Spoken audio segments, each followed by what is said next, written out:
আজকে গুরুত্বপূর্ণ দুইটা বিষয় নিয়ে আলোচনা করতে আসছি। একটা হলো স্টুডেন্ট ভিসা, একটা হলো এসএসডাব্লিউ ভিসা। এই দুইটা বিষয়ে কিন্তু জাপানে আসার আগে জানতে হবে। তো কার জন্যে কোন ভিসাটা বেস্ট হবে আজকের এই ভিডিওতে আমি তুলে ধরব।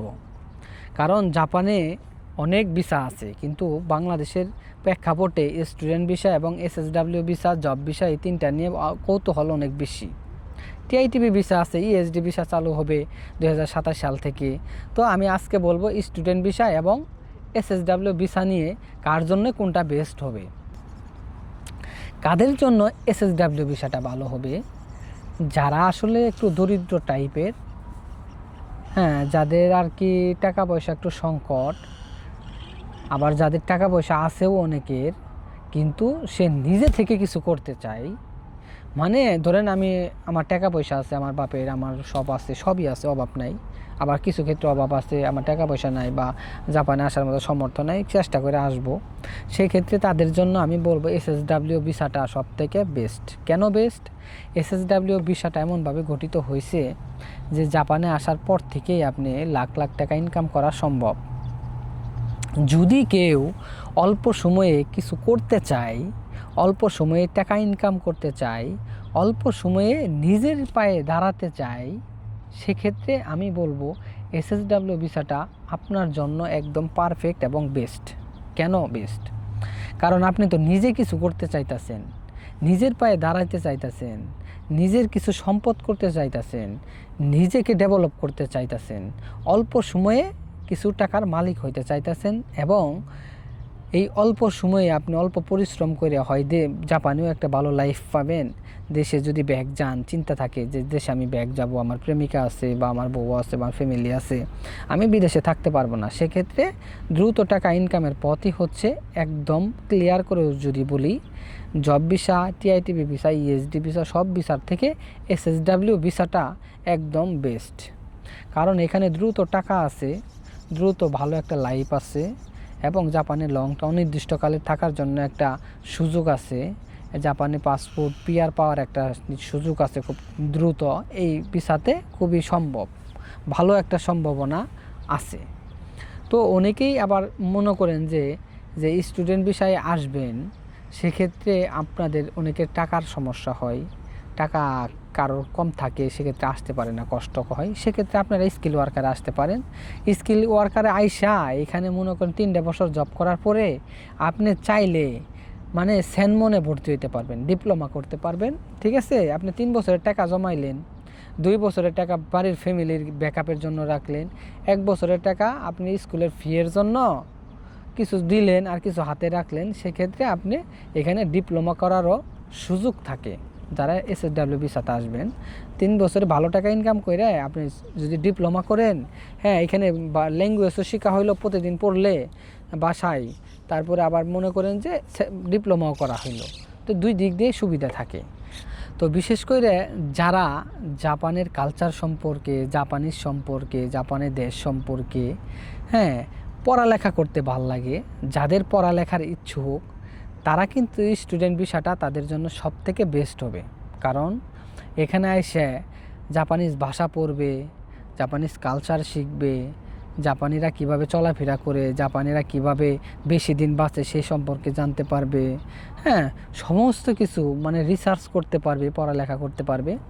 তো তাদের জন্য স্টুডেন্ট ভিসাটা আমি মনে করি অত্যন্ত গুরুত্বপূর্ণ, যদি জাপানে আপনি লং টাইম থাকতে চান।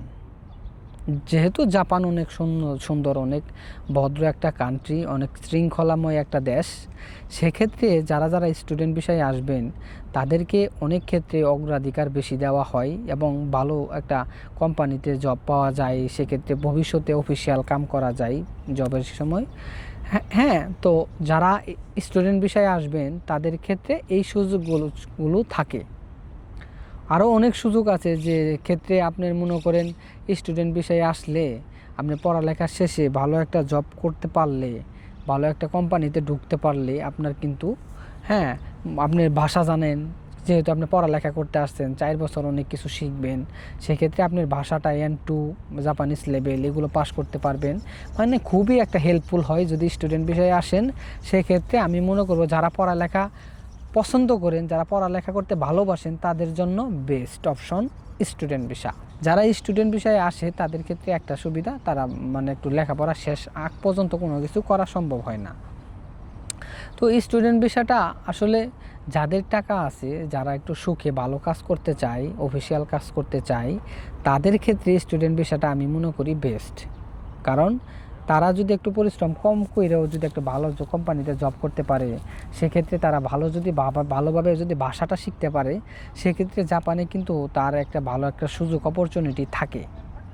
তো আমি বলবো কে কোন ভিসাতে আসবেন সেটা আপনার শরীরে ডিপেন্ড করে, তারপরে আপনার মনে করেন তারপরে আপনার পড়ালেখায় ডিপেন্ড করে, কোনটা ভালোবাসেন, সেক্ষেত্রে অনেক দিক দিয়েই আপনাকে ডিপেন্ড করে। তো আপনি কোনটা আপনার জন্য ভালো লাগে, কোনটা আপনার ভালো হবে, সেই বিষয়ে একটু চিন্তা ভাবনা করে আপনি ডিসিশন নিয়ে জাপানে আসলে আপনার জন্য এগুলো কিন্তু খুবই হেল্পফুল ভিডিও, জানেনই এগুলো ভালো হবে, ঠিক আছে। তো সেক্ষেত্রে আপনি জাপানে যে কোনো বিষয়ে আসার আগে মানে রিসার্চ করে জানেন যে কোন বিষয়টা আমার জন্য ভালো হবে।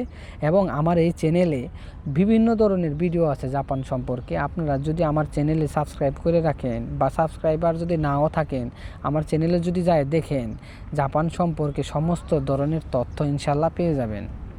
এবং যারা স্টুডেন্ট বিষয়ে আসবেন তাদের ক্ষেত্রে আমি একটা কথা বলতে চাই, স্টুডেন্ট বিষয়ে আইসে কিন্তু আপনি 7টা বছর জিরো থাকবেন।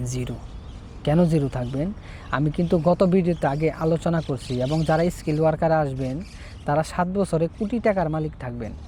এই বিষয়ে আমার কিন্তু চ্যানেলে ভিডিও আছে, আপনারা সুন্দর করে ভিডিওগুলো দেখতে পারেন।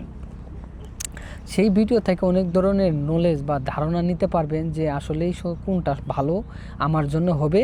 সেই বিষয়গুলো যদি আপনারা যদি ভিডিওটা দেখেন, সেই বিষয়গুলো যদি নিজের মধ্যে নিজে মাথা থেকে একটু চিন্তা ভাবনা করেন, তাহলে বুঝবেন যে কোন ভিসাতে গেলে আমার জন্য জাপানে কোন বেস্ট হবে, এবং জাপানে আমি খুব দ্রুত লাইফ করতে পারবো, এবং কোন ভিসাতে আমি খুব দ্রুত টাকা ইনকাম করতে পারবো, কোন ভিসাতে আমি জাপান সম্পর্কে জানতে পারবো, জাপানিজ লেখাপড়া করতে পারবো, এবং জাপানের বিভিন্ন সেক্টরে আমি ভালো কাজের সুযোগ পাবো। সব বিষয় নিয়ে আলোচনা আছে এবং কথাবার্তা হয়েছে এবং ভিডিও তৈরি করা হয়েছে, আপনারা আমার চ্যানেলে গিয়ে দেখতে পারেন। তো বিশেষ করে কি, জাপান অনেক উন্নত রাষ্ট্র, আসলে লক্ষ লক্ষ টাকা ইনকাম, এগুলো বাস্তব কথা। এই দেশটা অনেক উন্নত, অনেক সুন্দর, এবং বিভিন্ন ধরনের অপরচুনিটি আছে। যে সেক্ষেত্রে আপনারা যদি এই অপরচুনিটি উপভোগ করতে চান, সেক্ষেত্রে আপনি যদি জাপানে আসেন, সেক্ষেত্রে আপনার জন্য ভালো একটা অপশন থাকবে। তো আশা করি আপনারা যদি জাপানে আসতে চান বা জাপানে টাচে থাকতে চান, যে জাপানে আমি যাব, আমার স্বপ্ন, বা জাপানে পড়ালেখা করতেছেন, আমার চ্যানেলটা সাবস্ক্রাইব করে রাখতে পারেন। কখন কোন ইনফরমেশনটা আমার চ্যানেল থেকে পাবেন এটা আমি নিজেও জানি না। হ্যাঁ, আপনারা হয়তো আপনি খুঁজতেছেন, পাইতেছেন না, হঠাৎ করে আমার একটা ইনফরমেশন ভিডিও আপনি দেখতে পারলেন, দেখবেন যে একটু উপকৃত হবেন। মানুষ কখন সাবস্ক্রাইব করে একটা চ্যানেল, যখন যে চ্যানেল থেকে আমাকে কিছু চ্যানেলে দিতে পারে, সেই কারণেই আমরা সাবস্ক্রাইব করে রাখি। তো আমার চ্যানেলে যারা জাপানে আসবেন, আশা করি এই চ্যানেল থেকে অনেক কিছু শিখতে পারবেন, অনেক কিছু জানতে পারবেন, এবং জাপানে আসার জন্য সমস্ত ফুল গাইড পাবেন। তো যারা জাপানে জব বিষয়ে আসবেন, SSW ভিসাতে আসবেন, সামনে 2027 সালে ESD ভিসা চালু হচ্ছে, আসবেন, তো তারা আমার সাথে যোগাযোগ করবেন। আমি ফ্রি গাইড দিয়ে থাকি জাপানে আসা পর্যন্ত। সেক্ষেত্রে আপনারা আমার সাথে যোগাযোগ করতে পারেন। আমার ইউটিউব অপশনে যাবেন, পোস্ট অপশন আছে, সেই পোস্ট অপশনে গিয়ে আমার হোয়াটসঅ্যাপ নাম্বারে যোগাযোগ করলেই আমার সাথে কথা বলতে পারবেন। তারপরে কোন বিষয়ে আপনি আলোচনা করতে চান আমার সাথে করতে পারবেন। তো সকলেই ভালো থাকবেন। Welcome to Japan.